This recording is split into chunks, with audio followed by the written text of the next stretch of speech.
Good morning. अभी हम लोग देखेंगे एप्लेट। ठीक है, सेकंड लास्ट चैप्टर जो बहुत ही ईजी है। एप्लेट हम लोग पहले इस दिन स्टार्ट कर चुके हैं। What do you mean by applet? Applet एक ऐसा प्रोग्राम है जो ब्राउज़र में रन होता है, जावा इनेबल्ड ब्राउज़र में, जिसका आउटपुट कहाँ पे दिखेगा आपको? ब्राउज़र में। यानी नॉर्मल कमांड प्रॉम्प्ट पे रन होते थे, ये कहाँ पे रन होगा? ब्राउज़र में। Applet are the small application that are access on an internet server transported over the internet and automatically installed and run as a part of a web document। एक जगह से दूसरी जगह पे जाएंगे, किसके थ्रू? इंटरनेट के थ्रू। बराबर है। जो वे इंटरनेट के थ्रू जाएंगे तो वो कहाँ पे ओपन हो गए? ब्राउज़र में। और ब्राउज़र में ऑटोमेटिकली डाउनलोड होकर उसका कुछ तो आउटपुट दिखेगा। नॉर्मल क्या रहता है आपका? HTML डॉक्यूमेंट जो रहेगा वो कहाँ पे रहेगा? सर्वर साइड पे रहेगा। सर्वर साइड से वो आप जब भी इंटरनेट के थ्रू उसको एक्सेस करोगे तो इंटरनेट के थ्रू आपके पीसी पे आएगा, वहाँ पे डाउनलोड होके रन होके आउटपुट किस में दिखेगा? आपके ब्राउज़र में दिखेगा। एडवांटेज क्या है एप्लेट के? They are cross platform, so can run on any application, any system software, that is Windows, Mac OS, Linux or anything. Applet can work or version of Java plugin. Applet run in the sandbox, so user does not need to trust the codes. It can work without security approval. Applets are supported by most of web browser.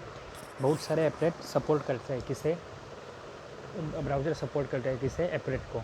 Applet are cache in the most web browser, so will be quick to load. ये normally cache मतलब temporary store होकर रहते हैं, सो हर time internet के through server के पास जाने से अच्छा जो सेव की हुई चीज़ है वही वो वापस से डिस्प्ले करते हैं, so responsive much more faster. User can also have full access to the machine if it allow to the user. It work at the client side, so less response time. Her time server पे नहीं जाना है, उसको client side पे run होना है। नहीं तो क्या होता था, क्लाइंट साइड पे आउटपुट दिखाना है, सर्वर साइड पे जाओ, रन होके वापस से क्लाइंट साइड पे रिस्पॉन्स आओ, ऐसा नहीं करना है। नॉर्मली ये रन कहाँ पे होगा? क्लाइंट साइड पे ही होगा, सो ये फास्टर रहता है। डिसएडवांटेज क्या है? जावा प्लगइन रिक्वायर्ड है, बराबर है। जावा एनेबल्ड ब्राउज़र चाहिए। Java applet require JVM, so first time it take significant start time, ये पहले स्टार्ट टाइम लेता है। Then if applet is not ready cache in the machine it will be over download. अगर पहले से catch है तो एडवांटेज क्या था? वो वही से उठा लेता और डिस्प्ले करता। लेकिन नहीं है तो क्या करना पड़ेगा? उसे इंटरनेट से डाउनलोड करो और वापस से देन डिस्प्ले करो। And it is difficult to design and build good user interface. Normal काम तो हो जाएंगे लेकिन अच्छा काम करना है, अच्छा अपीयरेंस दिखाना है तो डिफ़िकल्ट क्या रहता है? तो एप्लेट में प्रोग्रामिंग करके अच्छा UI प्रोवाइड करना। अभी दो टाइप के एप्लेट रहते हैं। ये जो पेज है आगे का है, एक छोटा सा कंसेप्ट है बीच में, local applet and second is the remote applet. Local मतलब क्या? सेम मशीन पे। और applet which is develop locally and stored on a local system. Local मतलब वही पीसी पे डेवलप किया है, उसे डाउनलोड करने की ज़रूरत नहीं। कंपेरेटिवली और फास्टर एक्सेसिबल रहेगा क्योंकि वो कहाँ पे? सेम पीसी पे। इंटरनेट के थ्रू जाओ, डाउनलोड करो, उसका पार्ट डिटेक्ट करो, डाउनलोड करो एंड रन करो, ऐसा है क्या? नहीं, यहाँ पे सेम मशीन पे है तो ये इजीली एक्सेसिबल रहता है। यहाँ पे एक छोटा सा लाइन रहते हैं एप्लेट, वहाँ पे कोड खाली, उसमें कोड में जो नाम रहेगा वो डायरेक्ट नाम से आप इसको इम्प्लीमेंट कॉल कर सकते हैं अगर आपके with in the same folder रहा तो, और उसकी विड्थ और हाइट। दूसरा है रिमोट एप्लेट। रिमोट मतलब दूर जो है वो, दूर जो एप्लेट है वो पहली बार तो वो पीसी पे जाना पड़ेगा थ्रू द इंटरनेट। फिर वो पीसी के ऊपर बहुत सारी मेमोरी लोकेशन रहेगी, तो मेमोरी लोकेशन में मेरा एप्लेट कहाँ पे है ये जान लेना पड़ेगा, तो उसके लिए उसका पार्ट चाहिए। सो पहली बात तो सामने वाले पीसी का एड्रेस या फिर IP एड्रेस, जैसे कोड बेस में क्या आएगा? HTTP www.myconnect.com एप्लेट, मतलब ये सामने वाले पीसी का एड्रेस है। पीसी के अंदर जो एप्लेट रहेगा उसका एड्रेस है, या फिर सर्वर के अक्रॉस एड्रेस है। क्यों सर्वर के अक्रॉस देना पड़ा? क्योंकि एप्लेट कैसा था? हमारा रिमोट था, बराबर है। अभी ये दो टाइप हो गए, रिमोट एप्लेट और लोकल एप्लेट। रिमोट एप्लेट को क्या करना पड़ेगा? इंटरनेट से डाउनलोड करके देन रन करना है। अभी क्रिएटिंग द एप्लेट ये एक सिंपल प्रोग्राम है, यही याद रखो, एकदम इजी रहेगा। एप्लेट बहुत में थेरोटिकल पार्ट दिया, इतना कुछ करने को आपको ज़रूरत नहीं है। आपको क्या करना है, एप्लेट के लिए सबसे पहले तो एक जावा का कोड लिखो, दूसरा एक HTML का कोड लिखो। HTML में जावा का कोड को इम्बेड करना है, बस बन गया आपका एप्लेट। क्यों? क्योंकि HTML का कोड ही डिस्प्ले होता है ब्राउज़र में, और ब्राउज़र में ऐसा मान लो कि हम लोग जावा अलग से डाल रहे हैं, ठीक है। तो सबसे पहले जावा का प्रोग्राम लिखोगे तो उसमें नॉर्मल जावा प्रोग्राम आएगा। जावा प्रोग्राम आने के बाद जावा का प्रोग्राम कंपाइल करना पड़ेगा। अगर वो प्रॉपर कंपाइल हो रहा है तो ही उसकी क्लास फाइल बनेगी, बराबर है ना। फिर वो क्लास फाइल का पार्ट कहाँ पे सेट करना है आपको, HTML में।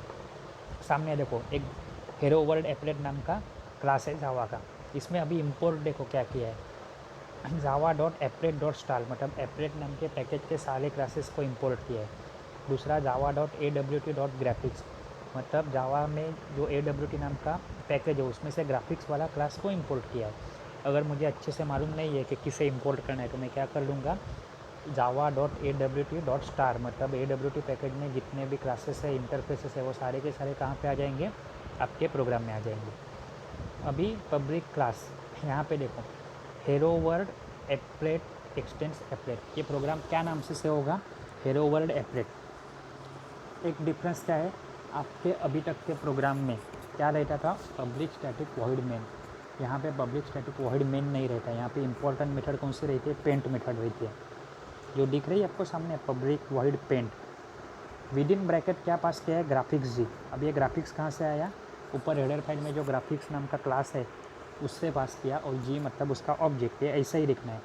ग्राफिक्स के क्लास के अंदर खुद की उसकी बहुत सारी मेथड रहेगी, उसमें कि एक मेथड में यूज़ कर रहा हूँ, object name dot method name. आपको सिंटेक्स मालूम है, तो ऑब्जेक्ट नेम क्या है, जी डॉट, सिंटेक्स ने मेथड नेम क्या है, ड्रॉ स्ट्रिंग। ड्रॉ स्ट्रिंग किसने डिफाइन की है, मैंने नहीं की है, आपने नहीं की है, ये क्या है, सिस्टम डिफाइन है, JVM के अंदर है। जो क्या बोलती है, पहले तो एज अ पैरामीटर टेक्स्ट रो जो डिस्प्ले करना है, दूसरे में उसकी 50 एंड 25 मतलब X and Y axis position, ऊपर से कंप्यूटर ग्राफिक्स में आपने पढ़ा है, ऊपर से लेफ्ट टॉप में से 50 पिक्सल एक्स कोऑर्डिनेट पे और वाई पे आएगा 25 कोऑर्डिनेट, 25 पिक्सल। ये डिस्टेंस पे हेलो वर्ल्ड की स्ट्रिंग डिस्प्ले होगी। ये हो गया आपका जावा क्लास। इसे स्टोर सेव करेंगे क्या नाम से, हेलो वर्ल्ड एप्लेट डॉट जावा। इसे कंपाइल करेंगे, कंपाइल करेंगे तो क्या होगा, वो एरर करेक्शन करेगा और कंपाइल करके hello world applet dot class create होगा, अगर प्रॉपरली कंपाइल हुआ तो। अभी आ जाओ आपके HTML पेज पे।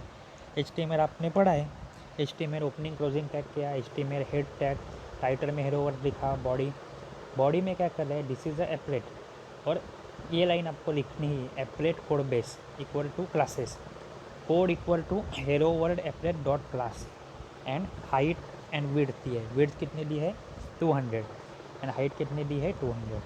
इसका मतलब क्या है, ये HTML का पेज रन होगा एज, और जब भी बॉडी में जाएगा तभी बॉडी वाला क्या है, कोड बेस क्लासेस के बाद है कोड।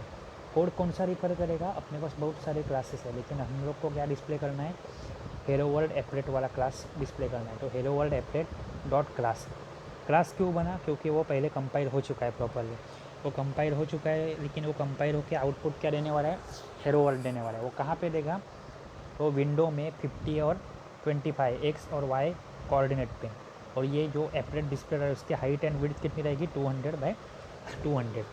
समझा, ये सिंपल प्रोग्राम है। अभी इसके बाद है life cycle of a applet. Life cycle बहुत सारे चीज़ों के देखे हैं, थ्रेड के देखे हैं, बराबर है। अभी यहाँ पे एप्लेट जब भी रन होता है तभी वो मल्टीपल लाइफ साइकिल के थ्रू जाता है या जा सकता है, जैसे init, start, stop and destroy. Init method क्या करती है, this is the method called to initialise the applet. आपको ऑब्जेक्टिव टाइप में एग्जाम में आ सकता है, अगर एग्जाम ऑब्जेक्टिव टाइप होगी तो। क्या है, इनिशियलाइज के लिए कौन सी मेथड है, तो कंफ्यूजिंग आपको दे देंगे, इनिशियलाइजेशन, इनिट, INI। तो क्या है, इनिट नाम की मेथड है, वो इनिशियलाइजेशन ऑफ एप्लेट। स्टार्ट क्या है, this method is called after the initialisation of applet. Applet directly start नहीं हो सकता, सबसे पहले क्या करना पड़ेगा उसे, इनिट। जो एप्लेट को स्टार्ट किया है उसे स्टॉप कर सकते हैं, स्टार्ट और स्टॉप मल्टीपल टाइम्स कर सकते हैं। और डिस्ट्रॉय, इनिट के पूरा अपोजिट है डिस्ट्रॉय, ये कितनी बार कॉल होगी, this method is called only once. In the life cycle of a applet when applet is destroyed. ये एक ही बार में कॉल होगी, कभी कभी एप्लेट को डिस्ट्रॉय करना है तभी। इसका मतलब क्या है, इनिट एक बार कॉल होगा, स्टार्ट किया हुआ को स्टॉप कर सकते हैं, स्टॉप किया हुआ को स्टार्ट, स्टार्ट को स्टॉप, ऐसा मल्टीपल टाइम कर सकते हैं। बट डिस्ट्रॉय नाम की मेथड है वो क्या अभी कॉल होगी, एक ही टाइम कॉल होगी। अभी इनिट मेथड जो है उसका सिंटैक्स क्या है, पब्लिक वॉइड इनिट, उसके अंदर स्टेटमेंट। स्टार्ट मेथड है उसका सिंटैक्स क्या है, पब्लिक वॉइड स्टार्ट और उसके अंदर उसकी स्टेटमेंट। देन स्टॉप मेथड है वो भी क्या है, पब्लिक वॉइड स्टॉप चाहिए, यहाँ पे प्रिंटिंग मिस्टेक है, और उसके अंदर स्टेटमेंट। और डिस्ट्रॉय पब्लिक वॉइड डिस्ट्रॉय और उसके अंदर उसकी स्टेटमेंट। अभी मेन फंक्शन कौन सा है आपका, डिस्प्ले स्टेट के लिए पेंट फंक्शन रहना ही चाहिए, जो पहले भी हम लोग देखे। वो क्या रहता है, पब्लिक वॉइड पेंट। पेंट मतलब क्या रहता है, नॉर्मली कुछ तो कलर करो, लेकिन कलर किससे करो, ग्राफिक्स जी। ग्राफिक्स नाम का क्लास कहाँ पे है, ऊपर हम लोग इंपोर्ट करते हैं। जी क्या है, उसका ऑब्जेक्ट है, और जी के हिसाब से उसकी क्या होगी, तो अलग अलग स्टेटमेंट सॉरी मेथड कॉल होगी। यहाँ पे देखो डायग्राम दिख रही है, बिगिन तो लोड एप्लेट, बॉर्न उसको इनिशियलाइज करो, इनिशियलाइज करने के बाद स्टार्ट करो, स्टार्ट मेथड कॉल की। स्टार्ट मेथड के बाद वो क्या होता है, रन होता है, रनिंग। और पेंट मेथड से क्या होता है, वो डिस्प्ले होता है। उसको आप स्टॉप कर सकते हो तो आइडल स्टेट पे चला जाएगा, स्टॉप किए हुए को स्टार्ट करे तो वापस से रनिंग में आ सकता है, और आइडल वाले को आप डिस्ट्रॉय करो तो डिस्ट्रॉयड यानी dead, and, last point. Begin मतलब इनिशियलाइजेशन और एंडिंग या फिर डेड मल्टीपल टाइम नहीं हो सकता, वो ओनली वन टाइम है। लेकिन स्टार्ट और स्टॉप क्या है, मल्टीपल टाइम आप उसको कॉल कर सकते हो। एक सिंपल प्रोग्राम है लाइफ साइकिल का, ऊपर हेडर फाइल ऐड की, क्लास का नाम क्या है, सिंपल।